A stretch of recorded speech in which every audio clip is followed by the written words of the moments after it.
Morena, everyone. Welcome back to Monday Morning Spirituality and focusing on connection. This time we're looking at connection with God again. You might recall that a few sessions ago you were invited to think about how you thought of God, what sort of God you did or didn't believe in.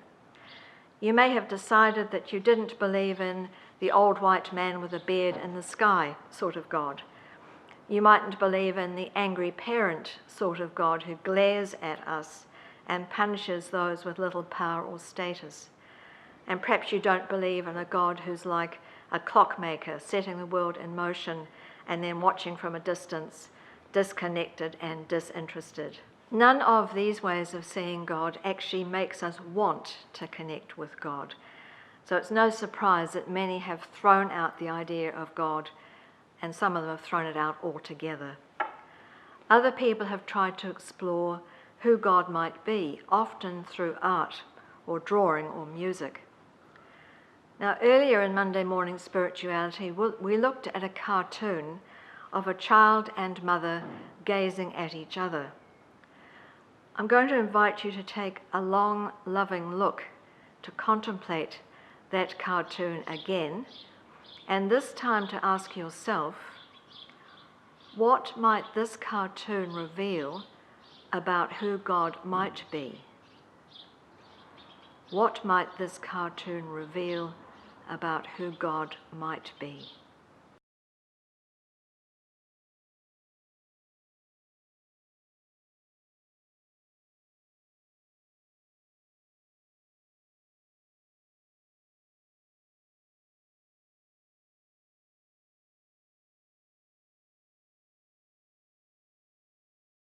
So what we see here is the mother being totally present to the child. We see power expressed as caring, wordless communication, life-giving connection, mutual delight, emotional warmth, above all the gaze of love. And the little one loves back, because that's how we learn to love. We mirror what we see in others. And so when the little one sees that loving gaze, they respond with a loving gaze. Now, in the simplicity of this cartoon, we see the essence of what makes relationships work with each other and with God. This cartoon points us towards a God who is not remote, not punishing, not fickle, not a God who glares at us, but towards a God who is kind and compassionate, always on our side, like the very best of parents. This is a God who delights in us and gazes at us with love, as if we were the only person in the world, the object of God's affection. Right at the start of this series, in our very introduction, we talked about our bottom line being God is love. And one of the main ways we experience God's love is through other people.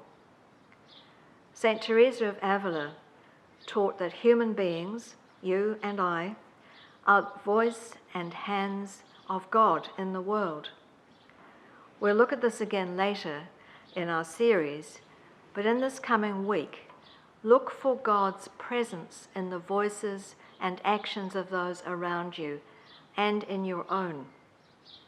Remember that wherever love and suffering is, God is. In your nightly examine, review what you've discovered about God acting in and through you and through others. And look out for the loving gaze, given and received. We're going to end with a couple of verses from a prayer which St. Francis made well known. Make me a channel of your peace. Make me a channel of your peace. Where there is hatred, let me bring your love. Where there is injury, your pardon, Lord. And where there's doubt, true faith in you. Make me a channel of your peace. Where there's despair in life, let me bring hope. Where there is darkness, only light. And where there's sadness, ever joy.